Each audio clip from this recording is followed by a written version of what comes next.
everybody. I'm Sean Reynolds from Sportsnet, about to be joined by Ken Wiebe from Sportsnet. Together we are Kenny and Renny, and this is the Kenny and Renny post-game show after, well, I think just a gem of a game by the Winnipeg Jets against the Chicago Blackhawks. Come into this game, I like their start. I like their middle. I like their finish. I like the way they respond to the challenges within the game. I like the way that when the Chicago Blackhawks try and drag this thing down into the alleyway, the Jets aren't afraid to take them into the alleyway and leave them behind battered and bruised and go out, make them pay on the power play. Like the Sandberg thing, and we'll get to this by the end of the day, but the Sandberg and Domi thing, I mean, I love this. I love everything about this. I love the reaction up and down the lineup. I loved how the defense played. I loved how Connor Hellebuyck played. And I know there's going to be people out there who will say the Chicago Blackhawks may not be the stiffest test. I think we saw the we saw the stat in the middle of the TSN broadcast that talked about them being, I think they were the worst team over the month of November in the NHL. So that's a little bit of a tough one. The Chicago Blackhawks, I think, got out to a bit of an interesting start. I think we all knew it was going to head this way. It's headed that way. They're not a very good team. They were designed to tank in a year where tanking is going to be very, very fruitful based on what's coming up in the draft. But this is how I think that this should be approached, and I don't think it's how the Jets have approached this thing in the past. I know there's been a lot of people, a lot of times on the show, talk about the way the Jets have handled things in the past, about how they've gone out and brought their level down to that of the team that they're playing. I've always thought if you want to show that you are a champion or at least have championship potential, think of this like a boxing match. You want to be the kind of champion or boxer that when someone of lower caliber steps into the ring, you don't want them walking out of that ring and saying, that guy's not so tough.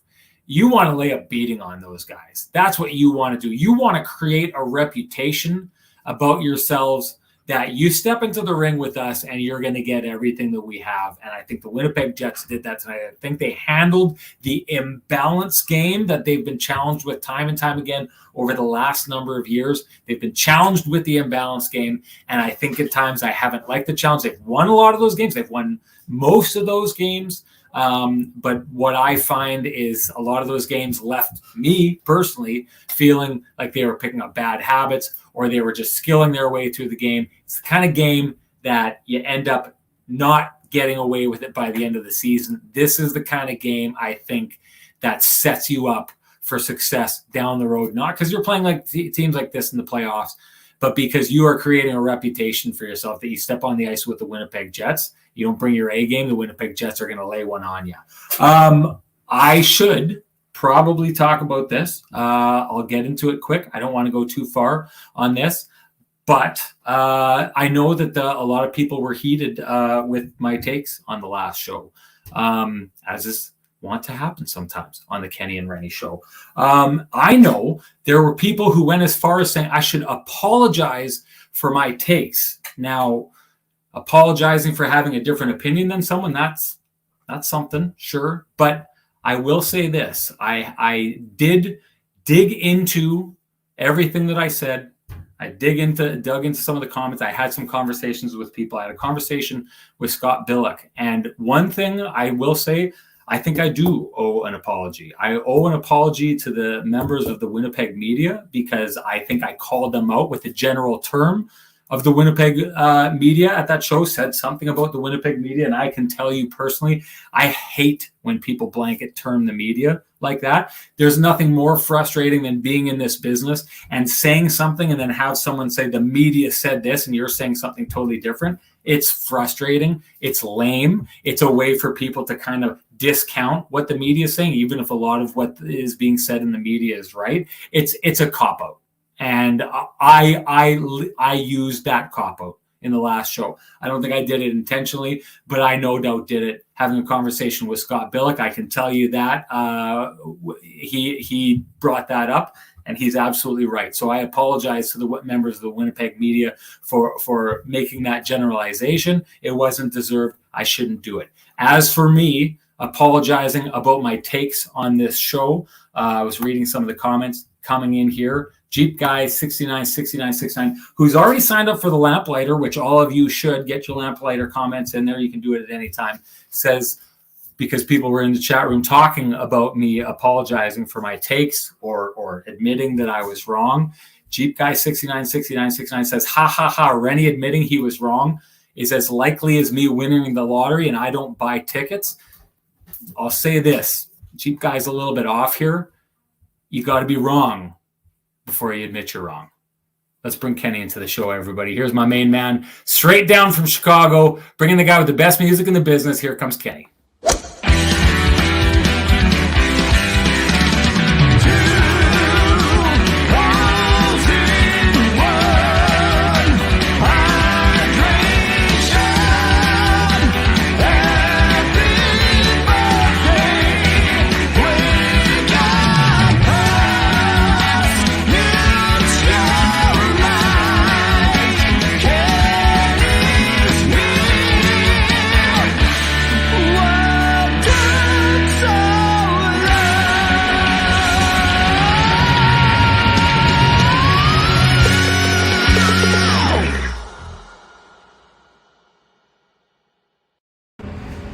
Kenny, my friend, good to see you as always. We're going to get to see each other up close and personal. It's been a while, not that long. We were together down in Minnesota, but you continued on. Went and watched my favorite football team win a great game over the New York Giants. Go Cowboys, I got to say, for everybody. And then you keep going, rolling along on the trip and looking pretty darn dapper now. I'm not going to talk down about the way I look right now because I'm wearing this gorgeous TransCanada Brewing logo that Kenny and I were talking about before the show started. Actually, this is an interesting thing. The TransCanada Lamplighter logo, if you notice, that's the jersey. I'm wearing the jersey from the Lamplighter logo. Gorgeous stuff. Got this from down TransCanada Brewing. They've got great they've got great beers.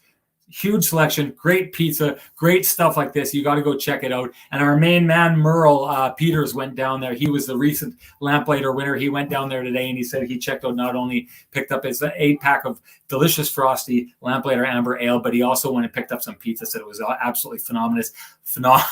Yeah, I made a new word. Absolutely phenomenal. Ken, you and I know that because we were down there doing that. But you are looking like $1 million, my friend.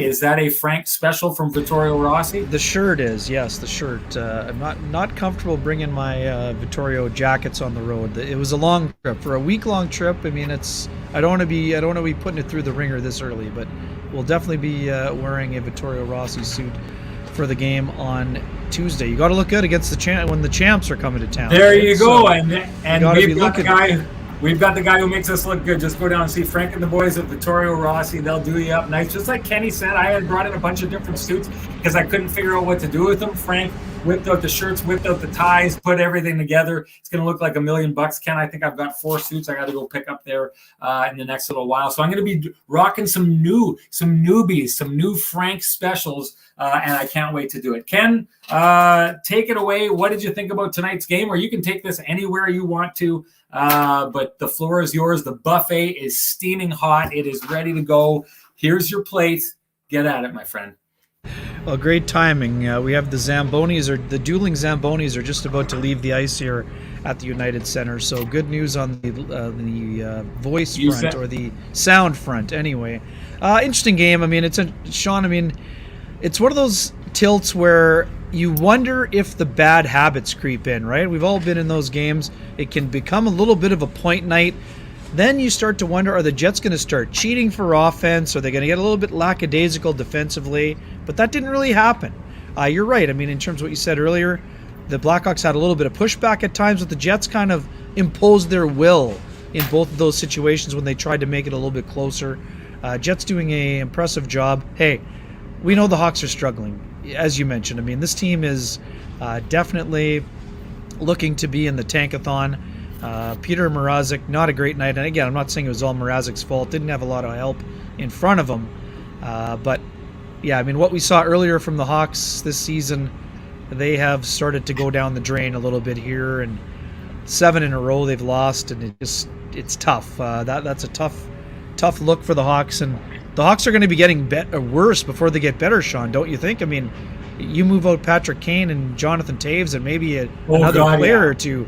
it's probably going to get worse before it gets better, and that's saying something here for a Hawks franchise, that put 3 banners up in a 5-year span. So, in terms of the Jets, all 4 lines scoring. They got the power play going in terms of the 5-on-3 goal. Just an absolute rocket from Kyle Connor. It's funny, Sean. I was just talking to Kyle after the game, trying to look forward at the the 20-game mark, some bigger picture stuff, and it's funny. He goes, he felt he had a slow start, and you know what the slow start has resulted in for Kyle Connor? 8 goals and 20 points in 20 games. Yeah. Yes, he's right. He did have a bit of a slow start, but his slow start is being a point-a-game player, and with 8 goals in the first 20 games. He's still on pace for 32 plus. And I mean, based on how he's played lately, I think he scored in the last 6 games. So for me, great assessment by Connor, first and foremost. But secondly, man, he put that slow start behind him, and he's been absolutely getting things rolling. And you know what? When Kyle Connor gets hot and gets rolling, it's a dangerous quality for the Winnipeg Jets. We've talked a lot, Sean, recently about the 3rd and 4th lines needing to get going. Well, guess what? The 3rd line gets going. The 4th line gets 2 goals. Pierre-Luc Dubois has a couple.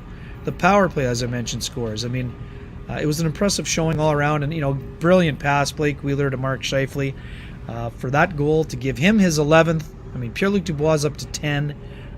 It's been impressive. I mean, the Jets haven't been scoring as much as we'd been expecting, but a 7th spot will help them in that goals for per game situation. So. It was interesting. I mean, I thought they played mostly sound defensively. I didn't think that Connor Hellebuyck was as sharp as we've seen him. There was some weird bounce. No. And again, I don't want to. This is not blame. This is not anything else. You and I talked about this before. I think it was in Minneapolis, and I understand why they didn't do it. But I thought this was kind of one of those games that maybe made a lot of sense for David Riddick, right? I mean. It's a kind of. I was fully expecting him. It's a way to keep your team on its toes, and that's not a knock on Riddick by any stretch. He's played well, as I've said numerous times, with the exception of the first period against Vegas in the first game. But those are tough circumstances for any goalie, let alone a backup. To me, again, I thought that Hellebuyck, a little bit of bad luck on the Radish goal. It's 5-hole. Shot's a bit of a rebound is a little bit of a change up. Second goal, he just didn't kind of get over fast enough. Bouncing puck, I get it, on the Kara goal, but there were some really strange sequences during the game, and just based on what Connor. I mean, again, we're not going to get into it as much, but I mean we got to get into what Connor Hellebuyck said a little bit in terms of being in danger and the strain that was on his neck and head as a result of the hit. To me, I just thought it would have been a good time to have him sit down. Let him be ready. Let him get composed or whatever else it was required. I thought he was very composed in how he was speaking, but I thought he looked a little bit uneasy in the crease, and that's something we haven't really seen much of from Connor Hellebuyck. Now, again, it's a tough game because it's one of those where the goalies kind of can get bored, Sean. The shots on goal are so vastly in one team's direction, but I don't know. I just think that it might have been a good time for Connor to take a break, but I guess he's also a rhythm guy, and with the Stanley Cup champions coming to town, he probably wanted to play today so he'd be sharp for Tuesday. He's also going to see the Hawks probably not this week coming up, but the week following when the Jets have a back-to-back, St. Louis, then Chicago. He's probably getting that start for sure. He may get the Columbus game. We'll see how the Jets play it. But anyways, that's just a sort of a veering off the road on the goaltending. The team defense was quite steady, and for the most part, it's one of those games that can be tough for a team. But you're right, Sean. They did not play down to the level of the competition, and they were, they deserve credit for that. I mean, 13-6-1. We'll get into the bigger picture stuff afterwards, but a pretty solid effort by the Winnipeg Jets. And we talked a lot about the importance of this road trip. After the Jets, stunk against the Minnesota Wild, they played 2 very good games, and as a result, they went 2-3, and they're sitting at tied for the best record in franchise history. Now, some folks will say, some folks will be surprised to know that one of the other years they went 13-6-1 was last season, where they were obviously helped by a 9-3-3 start before things started to go a little bit sideways for them. I just don't see this deteriorating the way that last season did. That's not to say there may not be some tough times for this team, but I do think they're much better equipped to sustain the early success. Let's get right into the Lamplighter here, Kenny, because there's so many individual performances in this game, as often happens in a 7-2 victory. Yeah. But you're right. Like I'm having a hard time looking around at a player tonight and being like, yeah, I wasn't too impressed, right? Like it seemed like everyone was doing what they were supposed to do, and a lot of guys were doing a lot more than we expected they could do. Who's your Lamplighter of the night? Yeah, you know what? Oh, sorry. Before you get going, a lot of you have already shared your Lamplighters. Keep it coming. It's a long list, but that's what we're here for. Yes, sir. There are several honorable mentions, including a beautiful pass from Wheeler to Scheifele, and a brilliant one-timer shot by Kyle Connor. But this is one of those where I'm going Saku Menelainen's second goal, Sean. For me, I think that it's from a bad angle. Absolutely, yes. NHL players should not be scoring from the hash marks, essentially, the outside of the hash marks. But I had a look at that shot a few more times. To me, Sean, I think that Saku Menelainen snapper is legit bar down, like in the very, very corner. Just an absolutely perfectly placed shot. I think it definitely caught Peter Mrazek by surprise. But for me, I think the Lamplighter is Saku Menelainen second. And yes, sometimes you got to dig deep to the fourth line and hand out the Lamplighter down there, because we know it's more likely guys like Scheifele and Connor are going to be getting themselves some other Lamplighters down the year. So for me, it's going to be the Menelainen second goal for the Lamplighter. It's funny, Sean. What have we been talking about the last couple shows? I mean, Menelainen's been pretty good, but what we said, we saw some offense to his game that hasn't really translated to the NHL level yet. Sure enough, he is able to come through with his second 2-goal game. He had one with Carolina. Some folks are wondering about that. So to me, Menelainen's second goal is my Lamplighter of the game. Excellent stuff. Hey, if you want to get a sample, and it's a pretty big sample, 8-pack of Lamplighter Amber Ale from TransCanada Brewing. All you got to do is share with us your goal of the game, your Lamplighter of the game, and you are entered. There's a bunch of you already today. It's rocking here today. People, you know what? Merle Peters went out and picked his up, and won. I didn't know, what is Merle, like 7'1" or something like that? What a monster this guy is, eh? Stonewall Dave, too, is sitting back and sipping a frosty, delicious Lamplighter Amber Ale as we speak right now, and you could be doing the same. All you got to do is share with us your Lamplighter of the game, and you're entered to win an 8-pack of Lamplighter Amber Ale. If you can't wait for us to hand that out to you, head on down to TransCanada Brewing Company. Check them out at their tap room, 1290 Kenaston. Awesome space. Really, really cool space. And you know what? If you want to come check that space out and check out Kenny and Renny, we're going to be there December 18th for our Christmas party. Kenny, I can tell you it is over half sold out. So if you want to make sure you reserve your place, because it's actually closed that night, but they opened a special part of the restaurant for Kenny and Renny. We can fit a certain amount of people in there. There's no overflow, but come check us out. Tickets are $20. That gets you your first drink of the night. That gets you your food for the night. And you can come watch a live viewing of Kenny and Renny as it happens. In the meantime, while we're watching the game and heading into the game, Scotty Billick's going to be there. Kenny's going to be there. I'm going to be there. I'm trying to get the hammer down there. We're gonna see if we can bring down the hammer. That'll be something else there. But come check us out. We'd love to see you. And listen, again, I know that a lot of people have wanted to boo me because I've got the messages over the last couple of days, Ken. It's been a nonstop run of messages. But I can tell you this: if you want to boo Renny in person, this is the place to do it. Come on down, December 18th, Christmas party at 1290 Kenaston. Check it out, guys. It's going to be good stuff. Hey, we love to look out for each other in the chat room. I got to say this. Ryan Friesen has been begging for attention from everybody on this Colorado thing, and he needs your attention here, okay? He's been been putting these comments every single show. I don't know how many shows for now. Someone got a hold of me ahead of time and was like, what's this guy's deal? I think Ryan's deal is Ryan needs attention. He needs you to pay attention to this. So please, people, interact with Ryan's take on the Colorado Avalanche and his assertion that I'm cheering for them. Help him out here, guys, because he needs some backup on this thing here. Ken, great use of assertion, also, buddy. Right there. Thank you very much. Well, I've got an open dictionary right here, and it's on the A's, so let's get at it. Right? Tremendous.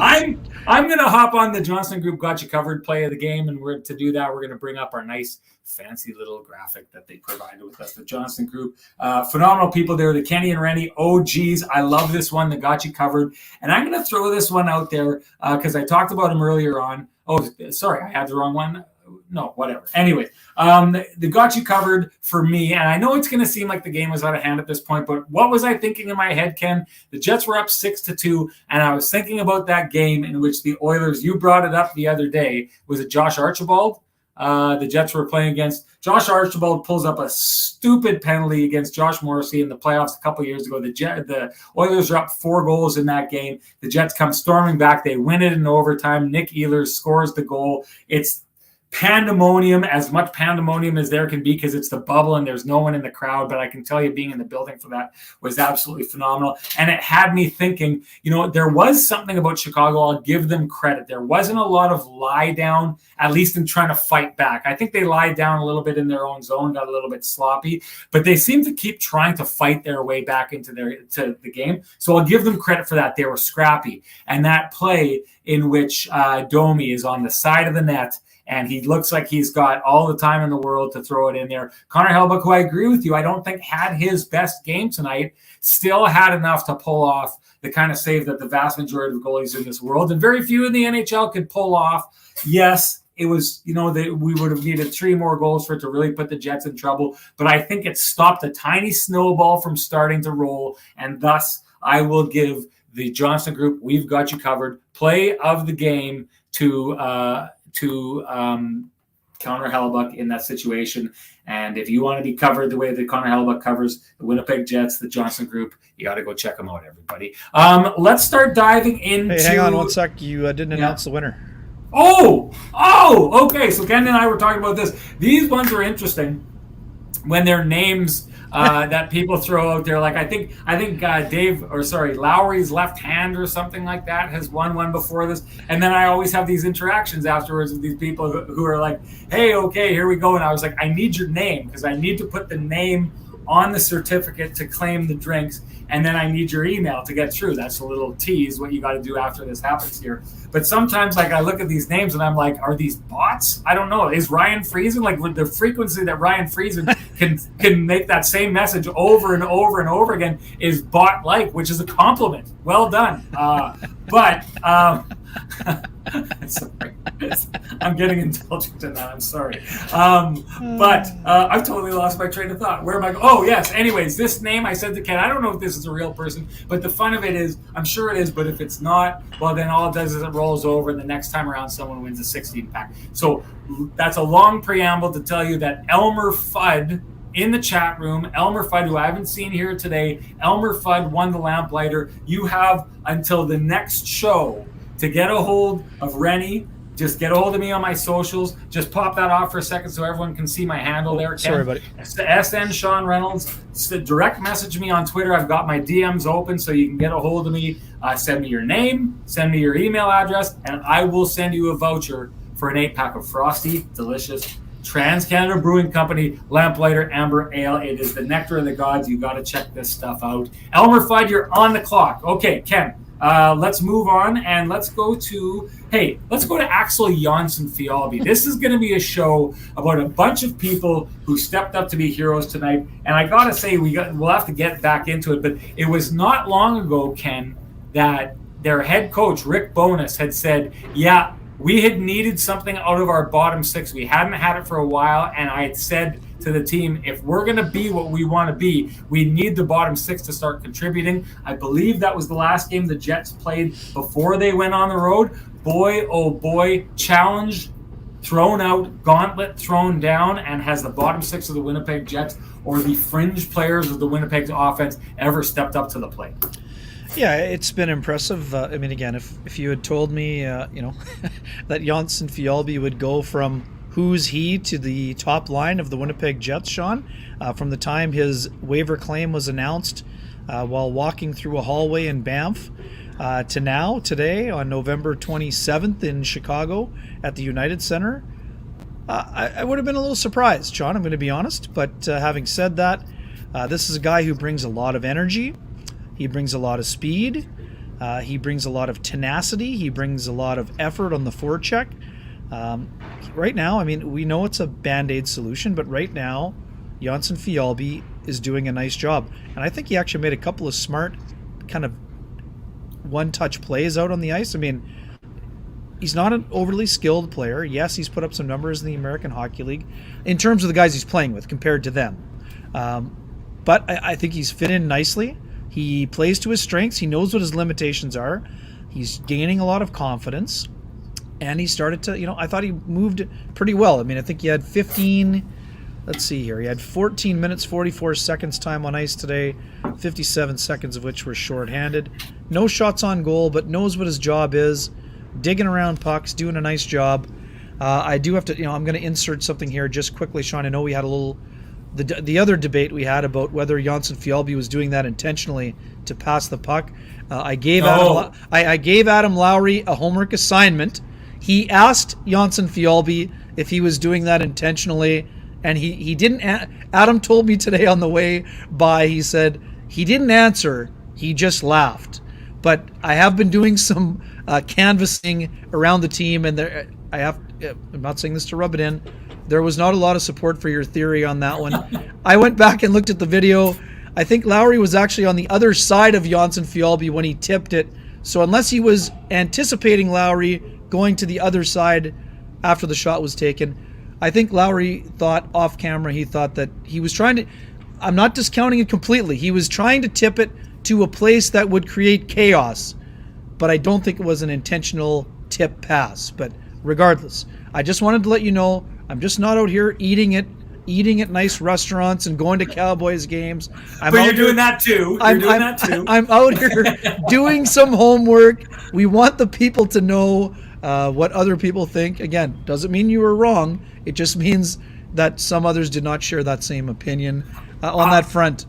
I think it means that I have more faith in Axel Jonsson-Fjallby than he does. His teammates have, for that matter. Even Jonsson-Fjallby. I think the laugh was one of those I've got them all fooled, right? Yeah, I think it was one of those. That's what I'm going to choose to believe either way, Ken. No matter how many facts you throw in front of me. There we go. Good stuff. Anyways, just wanted you to know. So I liked his game. What have you thought? Since, again, do I think this is the long-term solution? No, I do not. But right now, it gives the Jets an option that can be effective. And he was effective. And just one quick one. I don't want to switch gears completely because I want you to answer. But for those folks asking earlier, Sam Gagner, yes, was a healthy scratch today for the first time this season. Rick Bowness addressed it after the game. He said it was a hard decision, but because David Gustafsson was injured, he's got a minor upper body injury as a result of that strange collision or whatever you want to call it. He got tangled up with Miro Heiskanen. I believe it was in the second period of the game against Dallas on Friday. He wanted to have Toninato, and yes, Sam Gagner has played some center in his career, but Toninato's more of a natural center. He's a guy who's been used more in the penalty kill, takes more draws, so that's why the decision was made, for those who are asking about those two issues in particular. But back to Jonsson-Fjallby, what have you thought since his promotion? I guess it was the other night in Dallas. Yeah, you know what? I got to say this, that I'm going to say I don't think they're the same player at all. There's a very big difference between the two of them. But I'm going to say one of these things that I like to do on this show is admit a situation where I was wrong. And I'll go to a guy like Brandon Tanev. I remember when Brandon Tanev came to the Winnipeg Jets, I looked at him and his style of play, and I thought, this guy just doesn't work at the NHL level. And I thought that he was going to be a failed experiment. And I could not have been proved more wrong. And what worked about Brandon Tanev is his motor never shuts off. Like in a league where guys have motors that go beyond anyone's motors, Brandon Tanev has a higher motor, I do believe, than almost anyone in the game other than Connor Hellebuck. Now, Connor McDavid. I don't think that he has the skill, but I think that motor, he's one of the few guys I can think of, Ken, who motors his way to simple scoring opportunities. Another thing that he has very well, and I shouldn't go too deep on Brandon Tanev, he's got a real good understanding of where the net is. If you watch a lot of Brandon Tanev's goals, he's just skating and has a guy kind of closing in on him. And what he'll do is he just has a very good understanding of where the net space is. And without looking up, without gauging anything, he'll just suddenly release it. And it's not a lock and load release. It's almost like a sweep shot that he gets away with, and it's instantaneous. And it beats the goaltender before the goaltender knows that he's shooting. So with that one skill and his motor to get ahead, that guy has carved himself out a career and has become an extremely good, valuable player on almost any line that he plays on, no matter where he goes. They loved him in Winnipeg, they loved him in Pittsburgh, and they love him in Seattle now. He works like that. Axel Jonsson-Fjallby does not have that angle of that little bit of, the awareness around the net and the ability. Doesn't have it yet, at the very least. That ability to kind of get that shot off without the goalie knowing that it's coming. That makes Brandon Tanev so much more effective as a mid-range scorer. But he's got that motor. And the interesting part about him is he disrupts. And one thing I'll give a ton of credit to is Scott Arniel, who went out and knew of a player with the team that he was coaching. I asked Rick Bowness about, what did you know about this Axel Jonsson-Fjallby? And he said, nothing. I knew absolutely nothing about him. And I said, well, I mean, what did Scott Arniel say to you to sell you on this player, to bring in this player and use in your system? And he said, he didn't have to tell me anything. I trust him implicitly. He said, this guy is going to work in your system. So we brought him in. Kudos to Rick Bowness for having the faith in his coaching staff, a new coach that he hadn't. Ken, I don't think he'd worked with him before that. Had he? Had he coached him? Had he coached Scott Arniel? Yeah, I think they have. Well, they might have still played. They might have played. They would have played together. I think they played together. Yeah. So there you go. So there's a history there. But to have that implicit trust on a new coach on your coaching staff and to go down that road and then take that player and then cut a player like Jansen Harkins, who had an established role on this team, to make way for a player like that, says a lot about the trust he has in his coaching staff. But good on Scott Arniel to take a look at the system that Rick Bowness was running and be like, I know a guy who works here, and absolutely nail it. Axel Jonsson-Fjallby, I don't think he's ever going to be confused for Brandon Tanev in his scoring. I don't think he's got a ton of scoring in him, but I think there's a use for him temporarily on any kind of line. I don't want this guy staying on your top line for the rest of the year or your second line. I don't think that works. But in a case where it's like emergency break glass or you need to fill in, a guy like Axel Jonsson-Fjallby, you can throw him on the front line and you're going to get an honest effort out of him. He's going to put the opposition in uncomfortable spots.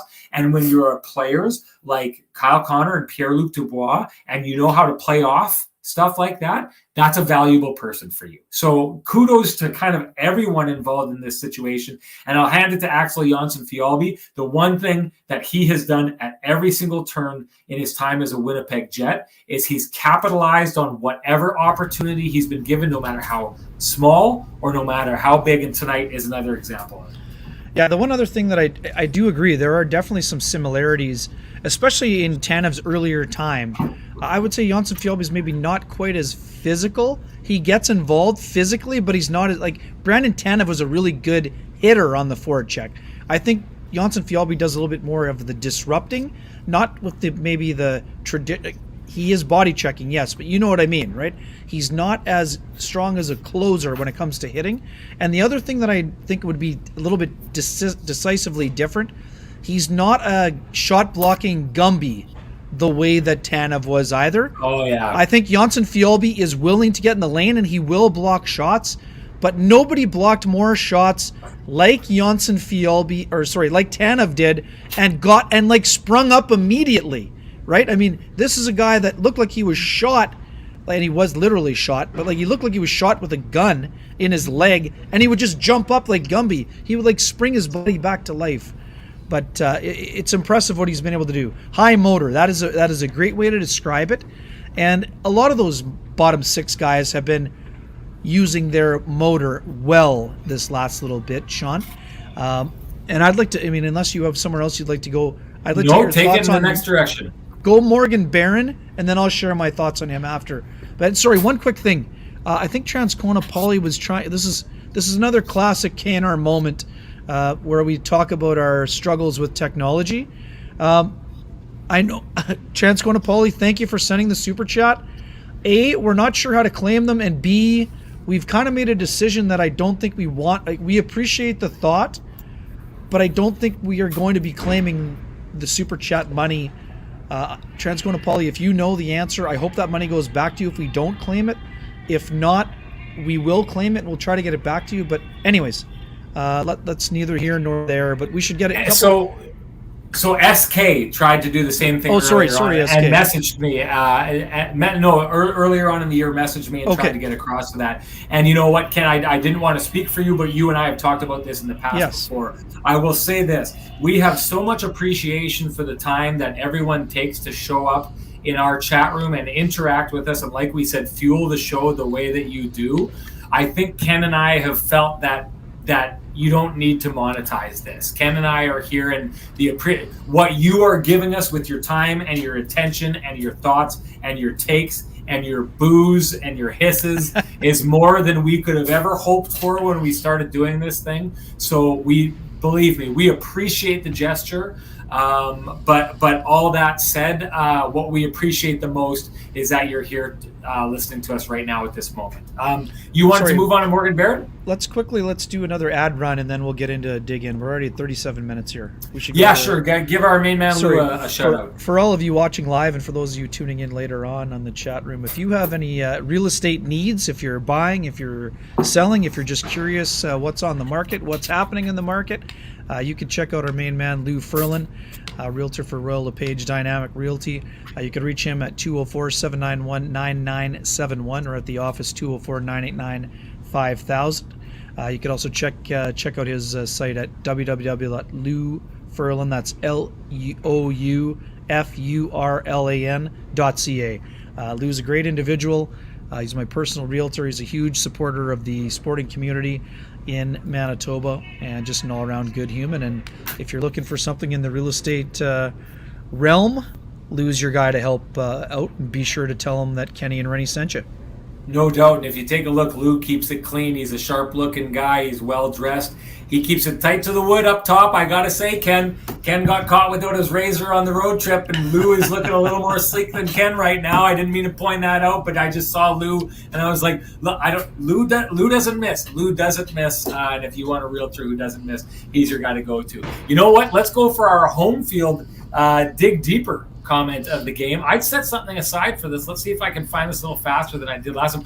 Here we go. I love this. The home field dig deeper comment of the game is from Wiz Krilm. I had not thought of this. I don't know how many people had, but Axel Jonsson-Fjallby for Kovacevic was a pretty acceptable waivers trade-off. I think this is a brilliant comment. I hadn't thought of it like that. I think a lot of people like to focus on loss, and when Johnny Kovacevic went down the road, there was a lot of people being upset, but you got to find balance for a team. This is a conversation that would have happened with the coaching staff about who is going up, who is going down. And part of that conversation would have been that they were bringing in Axel Jonsson-Fjallby. I think this is a brilliant comment and a brilliant insight by Wiz Krilm, not focusing on the negative, but taking this as an asset management situation where if something went out and something came in.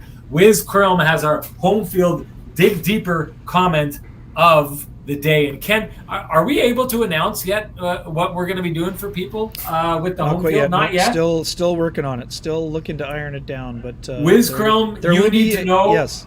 We have been taking stock of who have won the Dig Deeper awards throughout this, and retroactively we will be taking care of everybody. I know Julie Sue is one of the former winners. I think Merle Peters is one of the double winners on the show. I believe he got a home field dig deeper, and he's won the 8-pack of Lamplighter Ale.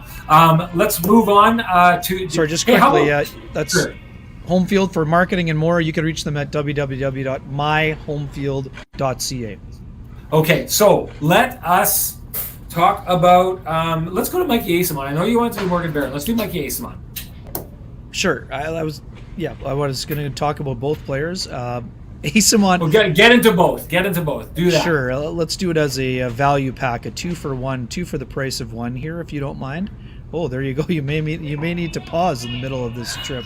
Eyssimont is. I won't go very long at the buffet here.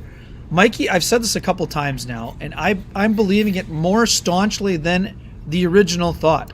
Mikey Eyssimont is becoming Matthew Perreault without the beard and the long hair. This guy is the Energizer Bunny right now for the Winnipeg Jets.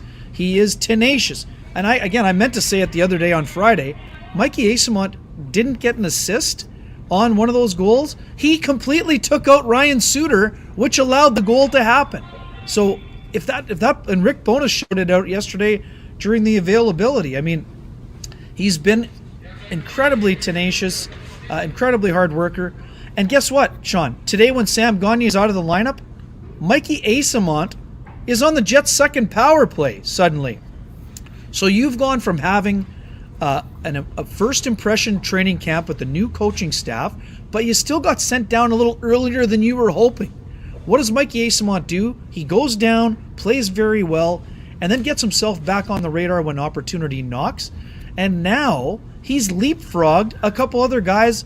This is like what Jansen Harkins did about 3 years ago, Sean, right? He hopped over a bunch of people, and now suddenly you're starting to wonder if who's gonna take him out of the lineup. I mean, Mikey Eyssimont, the thing for him, he needs to sustain this. I mean, the sample size is still very small, but right now he's doing a lot of things that will earn you an opportunity to remain in the lineup.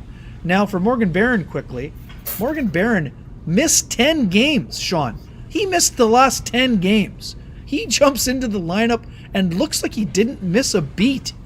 To me, I love that Rick Bowness eased him in. You know, he played on the fourth line. He had, let's have a quick peek here. He had 11:46 of ice time, 3 shots on goal, 1 hit, got engaged physically, thought about maybe dropping the gloves, but that was a smart move not to if you're him coming off a wrist surgery. But I like Barron. He gave the Jets nice energy. And there again, I think he had 2 assists in the game, Sean. Here's the thing. 6 points in 10 games for Morgan Barron. 1 goal, 5 helpers. 6 points. We talked about complimentary scoring coming into the year. Morgan Barron missed 10 games, and he still found a way to be, almost a 3/4 a point per game player. I mean, that's important for the Jets. They'll need that. He's the kind of guy that can move up in the lineup once he gets his feet back underneath him, gets his wind back up.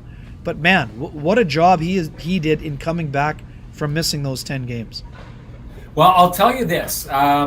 Morgan Barron has to produce coming back into the lineup because that's what's happened at this stage. No one's missing. I mean, if you're trying to think of the guys who would potentially come out of the lineup as players come back in, you think about Jansen Harkins, right? Well, Jansen Harkins went down to the minors, absolutely rocked it, came up, has done everything the Jets have asked him to do, has got progressively better to the point that he's contributing offensively now and doing a great job of disrupting things, right? Well, then you turn to a guy like Saku Menelainen, who, came here on a last-ditch effort to make the NHL and sounds like the kind of guy that may get a little bit of a, taste in the NHL. But you know what, kid? You've been out of the NHL for 10 years. There's a reason why, you gave it your best shot, but it's time to move along your way. Well, he goes out and does what he does here tonight, 2 goals.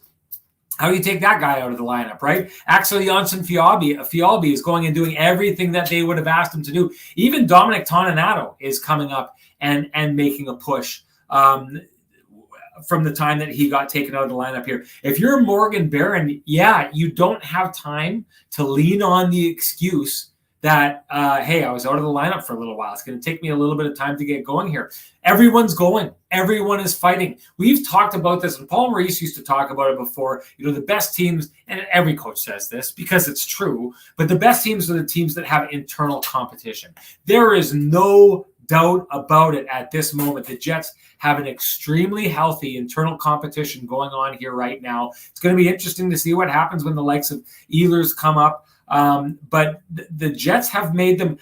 I'm starting to wonder, Ken, and I know that I had a lot of messages coming about this, but I'm starting to wonder where a guy like Sam Gagner fits in all this because of the young guys and the way that they're pushing, the way that the one thing that Sam Gagner, I think, doesn't have, the way that Saku Menelainen has, the way that Axel Jonsson-Fjallby has, the way that Jansen Harkins has been showing, all of these players who are pushing their way into the lineup, is their energy guys to that degree. Now, I think Sam Gagner has done a good job of using what he has at this stage to make an impact so far. I just don't know that impact spreads as far or casts as wide of a net as these young players do, the way that they've been moving at this stage. Ken, before we go too far, I'm going to get this done because it's been called for. Last thing in the chat room, Ian Bloomberg says headband time. In Bones We Trust agrees. You got to give the fans what they want in a show like this, Ken, when they're telling us what we got to be talking about and not. So it's time for it, people.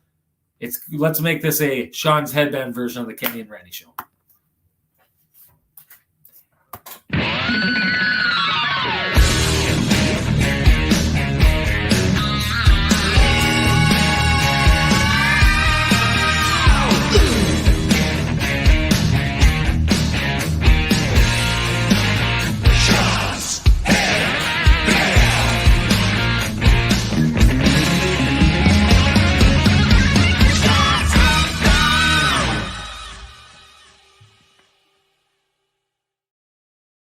I didn't have the comment favorited, Ken, but this is a headband, even though it's got the wig going on here. It's funny how many people showed up and were offended because they thought I was wearing a Toronto Maple Leafs jersey. It's a Trans-Canada Brewing jersey. Now I've got the Go Coyotes headband on here. I think people will forgive it because if there's a place that a mullet is welcome anywhere, it is no doubt in the city of Winnipeg and the province of Manitoba. But before we go on too far, I just want to give a shout out to our final sponsors of the day here. Ken and I are both members of Cambrian Credit Union, so we've noticed their new website and their new online banking. So easy to use. I implore you, if you have financial goals, head on down to their website. They make it very easy for you to head in the direction to search for whatever you need to search for to appease your financial needs. And one of the things that we absolutely love about Cambrian Credit Union is their unfee account. You just have to set up a monthly drop into the account. You can save $222 a year doing it. Go check out Cambrian Credit Union. Absolutely love those guys. Ken, let's talk about, let's have this conversation because we had it a little bit offline. Let's talk about Blake Wheeler. Now, clearly Blake Wheeler is worth talking about on a night-to-night basis, the way that he's been producing. We had an overarching conversation, and I want you to take it away because we need to talk about Blake Wheeler and what he's been able to contribute this season. Yeah, Sean. I mean, it's been very interesting. I mean, look, the day that Blake Wheeler was stripped of the captaincy, or the day that it was announced, one of the big questions was how would he respond? We know how he responded in the scrum, but how would he respond on the ice? How would his role change, if at all? How would his play be this year with 2 years left on his contract? And Blake Wheeler has answered all the questions. Blake Wheeler has been a contributing player. He's still one of their top point getters. He has played with incredible effort. He has given everything that he's possibly has on each and every night. He has remained a little bit defiant when it comes to his talks in the media, but he's also been, it's interesting, Sean, I've noticed this, and I don't know if you agree still or not, but Blake, when he speaks now, he's often asked about other players around the league. He's been asked about Phil Kessel. He's been asked about other people. He's sort of taking on this kind of veteran, not ambassador role, but he's speaking broadly about the league in general. I think it's been very interesting. I mean, I did see him briefly today in the room after the game and just acknowledged him passing Brian Little to become the all-time franchise leader in games played. Today was 845 for Blake Wheeler. We know his 1,000 games as an NHLer were celebrated, but I mean, it's a lot of games, and it's 12 seasons with the Jets alone. Blake has been put, that was a tough thing for any player to go through. especially one who took as much pride as Blake Wheeler when it comes to, being the captain, setting down roots in Winnipeg, committing to, building a house here, having his family here. But again, at the top of all of the, all the things that we've been talking about, he's still, like, a lot of people were predicting Father Time, and I don't mean you or I necessarily. Some people wondered if Father Time was starting to take over, but since Father Time is undefeated, but there's been no drop off in the production. Blake continues to be one of the top point producers on this team. He has played less. That was one thing we wondered. Would his ice time be diminished? It has gone down, but it's gone down for his benefit, not for his detriment. Not because he needed to be shipped down to the third line or anything like that. He's playing fewer minutes, but those minutes are important, and he's able to extract more from those minutes because of his preparation. He hasn't forgotten how to... Rick Bowness said after the game today, Blake Wheeler plays to his strengths. He knows what his strengths are, and he's played to those strengths. I mean, is he the same player he was when he was 26? Absolutely not. But you can't expect him to be the same player as he was when he was 26. But the same thing he does do that he was doing when he was 26 is give you every single thing that he has. And for those people who wondered if Blake had checked out on the Winnipeg Jets, well, you got your own wake-up call, because Blake Wheeler has done an excellent job in the first quarter of the season. Now, again, he has to keep it up. That's part of the deal when you're making $8.25 million and you're you're an important member of the top six. But Blake has done his part, and Sean, I think you'd like to expand. His role has been acknowledged quite regularly by his teammates, whether that's in interviews or in the post-game situation where the Jets are handing out the leather jackets when they used to hand out the fighter helmet. Love that. I'm glad you brought that up. I'm going to bring this up. You and I had a little conversation about this. So I think both of us were on this series, but I covered I think it's the 2016 Stanley Cup final, the Pittsburgh Penguins against the San Jose Sharks. Is that the one, or is it the 2007? Yeah, I did the semifinal only. I did that year I only did the conference final, which was Sharks and Blues, but then you went on and did the final afterward. I know where you're going, though. Okay, so if you remember that year, Phil Kessel's playing on the line, the HBK line, no less. How about that?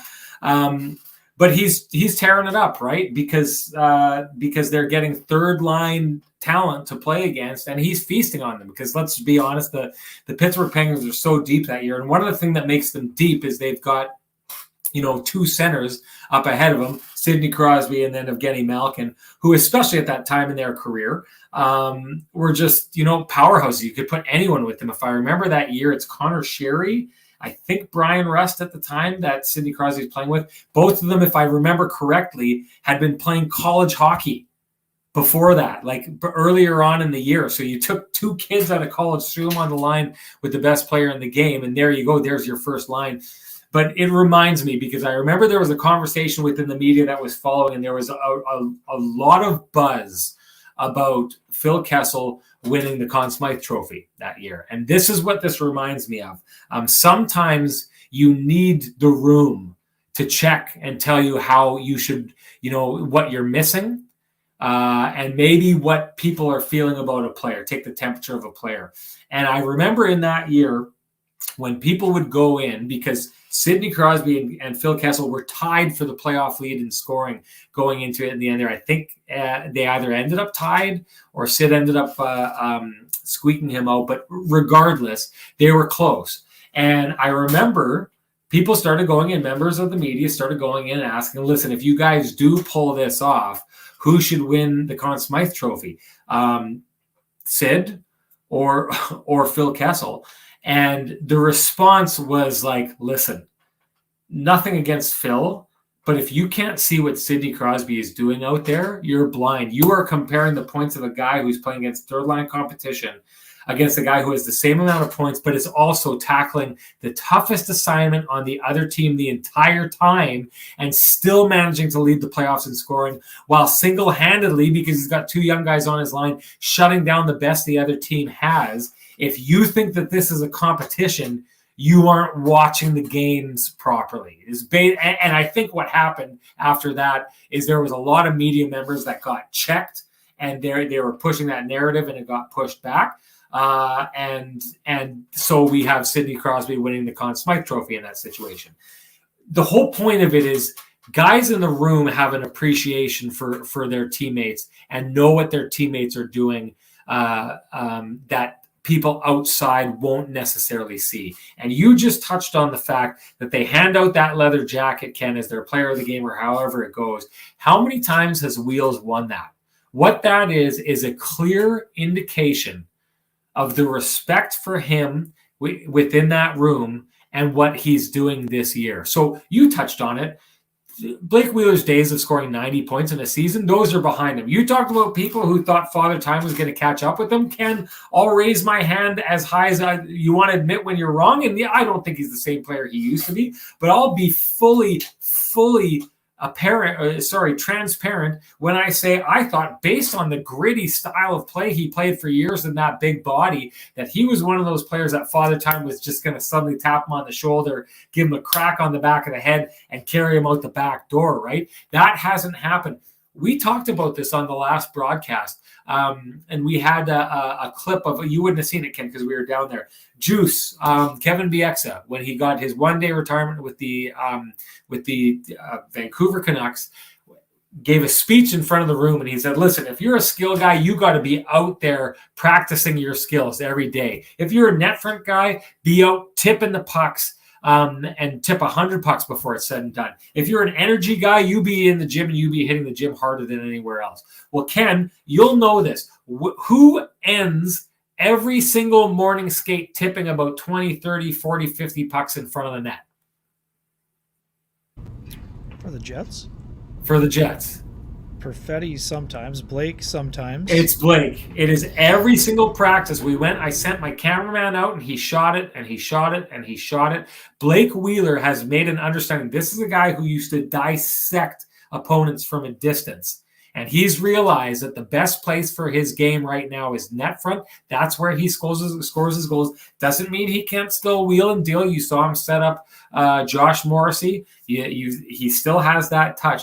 But Blake Wheeler heads to the front of the net now and battles, uses that big body of his to battle, goes to a place where a lot of guys don't want to go at that stage of his career. I think that is earning him trust within the dressing room. The fact he keeps getting that jacket over and over again is a clear indication of how his teammates feel about him. We all know the story about the C being taken away, and we know, and you talked about it, Blake Wheeler said, I'm not going anywhere. I'm going to continue to lead. He's done exactly that, and his teammates have recognized that time and time again. It should be noted. What a year for Wheels. Yeah, it's been impressive. Jeep guy 696969 saying Wheels is doing what he has always done without the C. Well, that's what Blake told us he was going to do, and that is what he has been doing. Wheeler leads with or without a letter, maybe even better.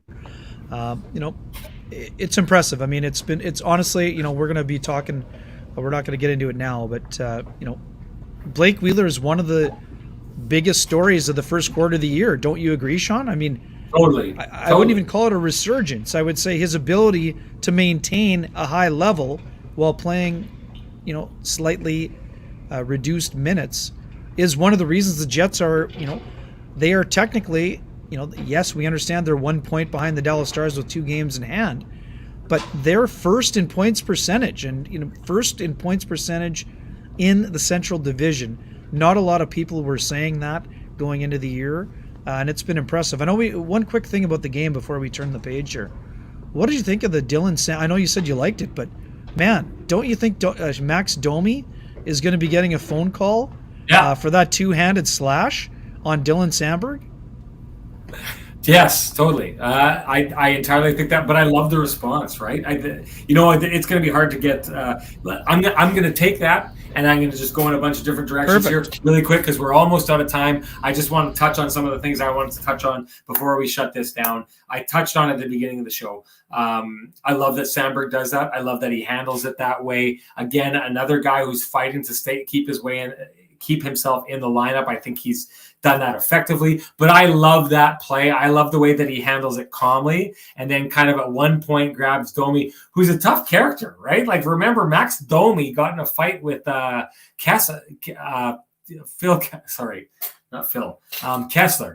Kessler, and pounded him. That happened early on in his time in the league. I think he was 19 or 20 years old or something like that. Caught everybody surprised.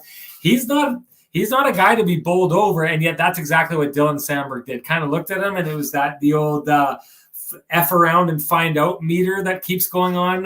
It was one of those situations where Dylan Samberg kept sitting back and saying, F around and you'll find out. And in the end, he found out. He's a big man, bowled him over, got on top of him. Give him credit for that. And I just got to throw out something here. Well, Mikey Eyssimont, you touched on it earlier on. This guy is another guy I did not list in the names of guys who are fighting for an NHL chance here. It's going to be heartbreaking to see the effort that all these guys have put in. When someone has to get sent down, they will not have deserved to be sent down, Ken, when it's all said and done. This is going to be a tough decision down the stretch. And finally, I just got to touch on this. Josh Morrissey just keeps rolling. My goodness, to be continuing on at the pace that he is continuing on, this is strange. I know that they were talking about it on the Hockey Night in Canada panel the other day. Elliot Friedman giving the shout out about Winnipeggers. That's you, chat room, calling Josh Morrissey Josh Norrisy. It's an interesting conversation to start having. And I know that the imbalance in points that we see right now with the San Jose Sharks and Erik Karlsson is something that, traditionally people would look at it and say, like, a guy puts up that many points, you got to give him credit for that, especially coming from the defensive end of things here. But the overall game of Josh Morrissey, I don't think just has him in the conversation for the Norris Trophy. Early on, he's square in the conversation, and I would say it would be hard to keep him out of the top three. Ken, finish up with your bullet points, and then we'll get on out of here. I'm good. I think we're under control. Yeah. Okay. I think you got to get going. I've spit out as much as I have. Oh no, sorry. I guess I did one last one, a parting shot, not a shot, but one of the reminders. We like to talk about the receipts. For those other folks that may have thought Pierre-Luc Dubois had checked out with what happened in the summertime with the outward flirtation with the Montreal Canadiens, how are you guys feeling about Pierre-Luc Dubois being second on the Jets in goals with 10 so far? Yes, there you go. Bring in the receipts as always, my main man Kenny. Chat room, you brought it tonight. I want to say we've moved a lot, but we've got more we want to move. We want to spend some time with you. We want to do it face to face. The first place that we're going to do that this year is December 18th at TransCanada Brewing for the Kenny and Renny Christmas party. We'd love to see you there. Tickets are $20 each. That gets you your first drink, and that gets you your food for the night, and that gets you in the room to hang out with Kenny and Renny and Scott Billick and a whole bunch of us media types where we can chat throughout the game, chat before the game. There's going to be an hour-long meet and greet, let's say, to start the event. And then we'll do a live viewing of the show. We'd love to have you there. Just direct message me at SN Sean Reynolds. $20 gets you those tickets. Send me your information if you want to go. We'd love to hear from you. Love to see you down there. Secondly, I want to thank our sponsors. I've said it once. I'll say it 100 times at the end of all of these shows.